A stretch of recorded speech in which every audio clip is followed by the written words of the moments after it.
अस्सलाम वालेकुम दोस्तों, दीन इन्फॉर्मेंट्री की वीडियोस में खुश आमदीद।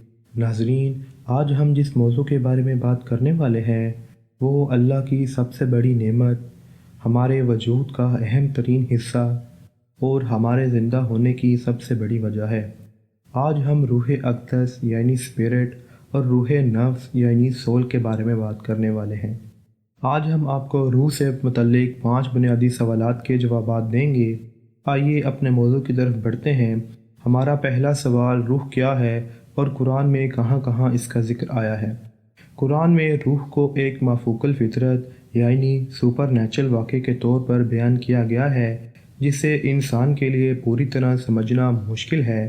दर हकीकत तमाम इंसानों में एक रूह यानी स्पिरिट या रूह सोल होती है जो जिस्म के अंदर रहती है और मुख्तलिफ काम अंजाम देती है।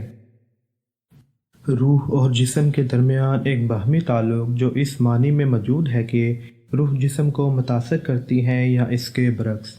ताहम ये जानना ज़रूरी है कि जो रूह कुरान में बयान हुई है इससे मुराद अल्लाह की खास महलूक है। हम इस वीडियो में कुरान के नुक्ता नज़र से इस मौजू पर गहराई से गौर करेंगे। हमारी ये रूह एक अता है जो अल्लाह ने हमें अपनी रूह से अता की है। जब अल्लाह ताला ने हज़रत आदम को तहलीक करना चाहा तो इसने सबसे पहले इनको कामल इंसान बनाया और आदम की तहलीक के आखिरी मरहले के तौर पर इसने आदम में अपनी रूह फूंकी और आदम ज़िंदा हो गए। अल्लाह ने इंसान की रूह में एक अजीम असासा रखा है यानी आज़ाद मर्ज़ी। इसने रूहानी तौर पर इंसान को अरूज हासिल करने और अजीम तरीन इंसानी और इलाही खूबियाँ हासिल करने की सलाहियत दी। दूसरी तरफ अल्लाह ने इंसान को ये इख्तियार भी दिया कि वो अपनी नफसानी ख्वाहिशात की पैरवी करे और जानवरों से भी कमतर हो जाए। आइए नाजरीन, अब कुरान पाक की आयत की रोशनी में इसकी मौजूदगी का जिक्र करते हैं। जब तेरे रब ने फरिश्तों से कहा कि मैं एक इंसान बनाने वाला हूँ, किसी को ये ख्याल नहीं करना चाहिए कि ये सिर्फ आदम अलैहिस्सलाम ही थे जिनमें अल्लाह ने रूह फूंकी थी, बल्कि हर इंसान ऐसा है और इस बारे में कुरान कहता है जिसने अपनी तहलीक करदा हर चीज़ को मुकम्मल किया और इंसान की तहलीक का आगाज़ मिट्टी से किया। फिर इसने अपनी नस्ल को एक बुनियादी सयाल के निचोड़ से बुनाया। फिर इसने इसको दुरुस्त किया और इसमें अपनी रूह फूंकी और तुम्हारे लिए कान, आँखें और दिल बनाए, लेकिन वो खुदा का कम शुक्र बुझा लाते हैं। शायद इसीलिए अल्लाह ताला ने इंसान को महलूकात में सबसे अफजल बनाया और हर चीज़ को इसके इख्तियार में रखने के लिए पैदा किया। यकीनन हमने बनी आदम को इज़्ज़त बख्शी है और इन्हें खुश्की और समुंदर पर सवार किया है और इन्हें हर तरह की पाकीज़ा चीज़ें अता की हैं और बहुत सी महलूकात पर फजीलत दी है जो हमने पैदा की हैं। जहाँ तक इस आयत के नज़ूल का ताल्लुक़ है तो कहा जाता है कि कुरैश के लोगों के एक घरों ने नबी सल्लल्लाहु अलैहि वसल्लम को कहा कि इन्हें रूह की खबर दें।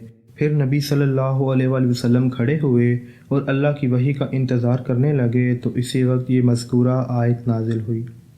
नाजरीन, हमारा दूसरा बुनियादी सवाल, सोल यानी रूह नफ्स और स्पिरिट यानी रूह अक़दस में क्या फ़र्क है, तो आइए कुरान और अहादीस की रोशनी में इसका मुताला करते हैं।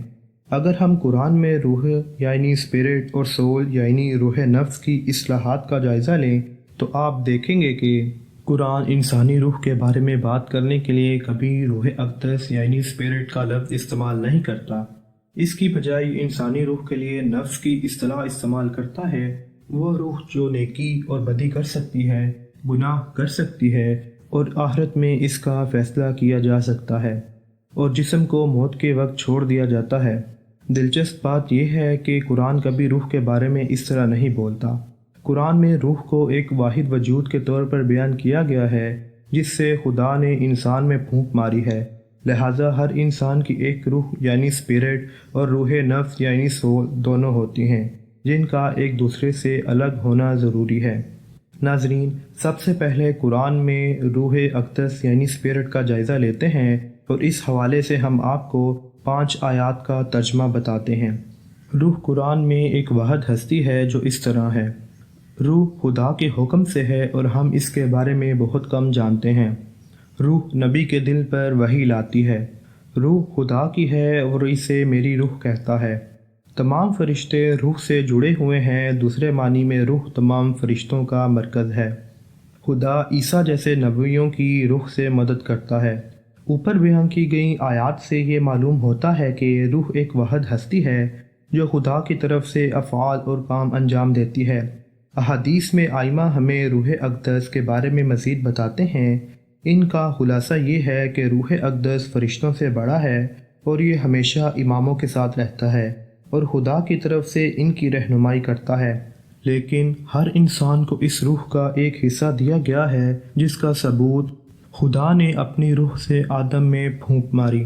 नाज़रीन, एक रूह अक़दस है जो कि बड़ी है, जबकि हर शख्स के पास रूह अक़दस का एक छोटा हिस्सा है।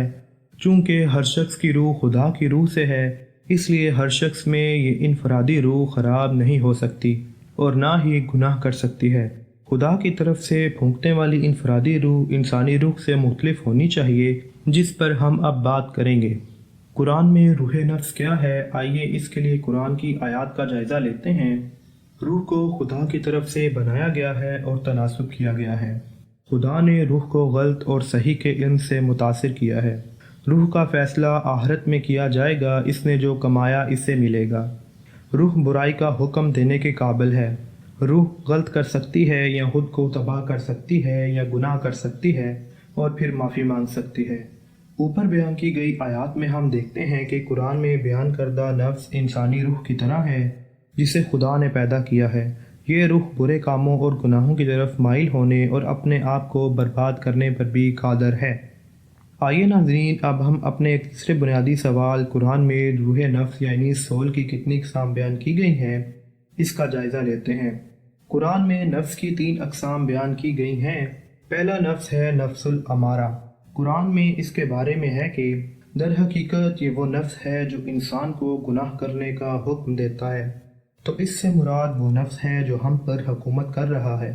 इस आयत मुबारका का मतलब ये है कि नफ्स हमें हुक्म देता है और बताता है कि क्या करना है। बस जब नफ्स की कोई ख्वाहिश, कोई भूख होती है तो वो हमें हुक्म देता है और हम उसके हर हुक्म को बुझा लाते हैं। ये हम पर गलबा पाता है। ये वो नफ्स है जो इंसान पर हाकम है, इसकी हम पर हकमियत है। अगर ये हमारा है तो इसका मतलब है कि हम इसके ताबे हैं और इसके हर हुक्म पर अमल करते हैं। तो ये नफ्स की पहली किस्म है और इंसान के इस किस्म के नफ्स होने की अलामत ये है कि वो अपनी मर्ज़ी से खुल्लम खुल्ला बगैर किसी पशेमानी के जिस तरह चाहे गुनाह करता है। नफ्स की दूसरी किस्म को नफ्सुल लवामा कहा जाता है। लवामा या लवाम ये अमार की तरह का लफ्ज़ है और अल्लाह ताला ने कुरान मजीद में इसका जिक्र किया है। लवाम का मतलब है कि अपने आप को मलामत करना, इल्ज़ाम लगाना। तो ये वो नफ्स है जो इंसान को कभी कभार गुनाह पर आमादा करता है, लेकिन फिर वो नफ्स अपने आप को मुजरिम ठहराता है, अपने आप को मलामत करता है, इससे बुरा लगता है और वो अपने आप को मुजरिम महसूस करता है। और फिर ये मलामत इतनी बढ़ जाती है कि इंसान वो गुनाह करना छोड़ देता है क्योंकि इनको बहुत बुरा जानता है। कुरान में नफ्स की तीसरी किस्म नफ्सुल मुतमइन्ना है। कुरान में इरशाद है कि परहेज़गारों से कहा जाएगा कि एह रूह इत्मीनान, अपने रब की तरफ जा, इस हाल में कि इससे राज़ी और राज़ी होकर। अल्लाह ताला नफ्स मुतमइन्ना से मुखातिब है और मुतमइन से मुराद यहाँ 2 चीज़ें हैं। नंबर एक ये है कि वो मुतमइन है, अल्लाह के हुक्म पर राज़ी हैं। इसके अलावा कोई चीज़ इनको खुश करने वाली नहीं, लिहाजा ये शख्स वो कर रहा है जिसे इसे खुशी मिलती है। मुतमइन का दूसरा हिस्सा ये है कि वो सुकून की हालत को पहुँचे। पर सुकून, मुतमइन, सुकून अमन नफ्स पर, और जाहिर है कि यहाँ अमन का मतलब ये है कि इसमें अमन है और गुनाह की हवाइश से भी अमान है। आइए नाजरीन, अब हम अपने चौथे बुनियादी सवाल की तरफ बढ़ते हैं कि क्या सोने के बाद रूह इंसानी जिस्म छोड़ जाती है। तो आइए कुरान और सुन्नत से इसका जवाब तलब करते हैं। नाजरीन, कुरान और सुन्नत में इस बात की वाज़ेह दलील है कि जब इंसान सोता है तो इसकी रूह कब्ज़ की जाती है और ये कि नींद एक किस्म की मौत है।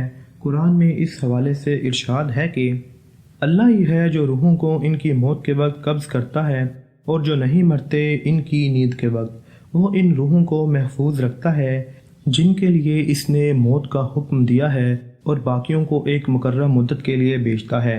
बेशक इनमें इन लोगों के लिए निशानियां हैं जो गहराई से सोचते हैं। ایک اور جگہ سورہ انعام میں اللہ تعالیٰ فرماتا ہے کہ وہی ہے جو رات کو تمہاری روح قبض کرتا ہے جب تم سوتے ہو، اور دن کو جو کچھ تم نے کیا ہے اس کا علم رکھتا ہے۔ آئیے ناظرین، احادیث کی روشنی میں بھی اس سوال کا جواب تلاش کرتے ہیں۔ ابو قتادہ فرماتے ہیں کہ وہ سو گئے اور نماز چھوٹ گئی تو رسول صلی اللہ علیہ وسلم نے فرمایا، اللہ نے جب چاہا تمہاری روحیں قبض کر لیں، جب چاہا واپس کر دیں۔ لیکن ناظرین، جو ایک سوال ہمارے ذہن میں آ رہا ہوگا، کیا نیند کے دوران بھی روح جسم سے جڑی رہتی ہے یا مکمل طور پر الگ ہو کر چلی جاتی ہے؟ تو آئیے اس کا جواب تلاش کرتے ہیں۔ ناظرین محترم، یہاں روح کو نیند میں لینے کا مطلب یہ نہیں ہے کہ وہ جسم سے بالکل الگ ہو جاتی ہے جیسا کہ موت میں ہوتا ہے، لیکن حقیقت یہ ہے کہ نیند کے دوران جسم میں جان رہتی ہے، لیکن بیداری کے تعلق سے کم۔ ابن رجب فرماتے ہیں کہ روح کے جسم سے نکل جانے کا مطلب یہ نہیں ہے کہ وہ جسم سے بالکل نکل گئی، بلکہ اسے اس صورت میں لیا جا سکتا ہے کہ جب کسی جسم کا تعلق اب بھی موجود ہو، جیسا کہ سوئے ہوئے معاملے میں ہے۔ ناظرین گرامی، ہمارا پانچواں اور آخری بنیادی سوال، عالم ارواح کون سا عالم ہے اور عالم برزخ کون سا عالم ہے اور کہاں موجود ہے، اور اس عالم کو ثابت کرنے کی کیا دلیل ہے؟ ناظرین گرامی، قرآن مجید اور احادیث میں ان کی طرف اشارہ ہوا ہے۔ لفظ برزخ لغوی لحاظ سے دو چیزوں کے درمیان حائل چیز کو کہا جاتا ہے۔ اس کے بعد ہر دو چیز کے درمیان حائل ہونے والی چیز کو برزخ کہا جانے لگا، اس لیے دنیا و آخرت قرار پانے والے عالم کو برزخ کہا جاتا ہے۔ اس عالم کو عالم ارواح بھی کہا جاتا ہے۔ اس پر قرآن مجید کی بہت سی آیت دلائل کے طور پر موجود ہیں۔ ارشاد باری تعالیٰ ہے کہ اور جو لوگ خدا کی راہ میں قتل ہو جاتے ہیں انہیں مردہ نہ کہو، بلکہ وہ زندہ ہیں، لیکن تمہیں ان کی زندگی کا شعور نہیں۔ ناظرین، یہاں صرف نیک لوگ ہی عالم ارواح میں موجود نہیں، بلکہ فرعون جیسے سرکش کفار بھی عالم برزخ میں موجود ہیں، جیسا کہ سورہ انعام میں ارشاد ہوتا ہے، وہ جہنم جس کے سامنے ہر صبح و شام پیش کیے جاتے ہیں، اور جب قیامت برپا ہوگی تو فرشتوں کو حکم ہوگا کہ فرعون والوں کو بدترین عذاب کی منزل میں داخل کرو۔ اس بنا پر عالم ارواح کے موجود ہونے پر تو کوئی بحث نہیں ہے، مگر اہم سوال یہ ہے کہ وہاں کی زندگی کیسی ہوگی۔ اس سلسلے میں مختلف صورتیں بیان ہوئی ہیں، لیکن سب سے واضح اور روشن یہ ہے کہ انسان کی روح اس دنیاوی زندگی کے خاتمے کے بعد لطیف جسم میں قرار پاتی ہے۔ ناظرین، عالم برزخ یا عالم ارواح وہ جگہ ہے جہاں موت کے بعد ہم سب کی ارواح رہیں گی۔ آئیے ناظرین، اللہ سے دعا کرتے ہیں کہ وہ ہمیں صراط مستقیم پر چلنے اور اپنے دین کی سمجھ عطا کرنے کی ہمت دے۔ امید کرتے ہیں ناظرین آج آپ کو ہماری یہ ویڈیو پسند آئی ہوگی۔ اگر آپ نے ابھی تک ہمارے چینل کو سبسکرائب نہیں کیا تو جلدی سے سبسکرائب کر لیں اور بیل آئیکن کو دبا لیں تاکہ ہماری آنے والی ہر ویڈیو آپ تک بروقت پہنچ سکے۔ آپ سے ملاقات ہوگی اگلی ویڈیو میں، تب تک اپنے اور اپنے پیاروں کا خیال رکھیں۔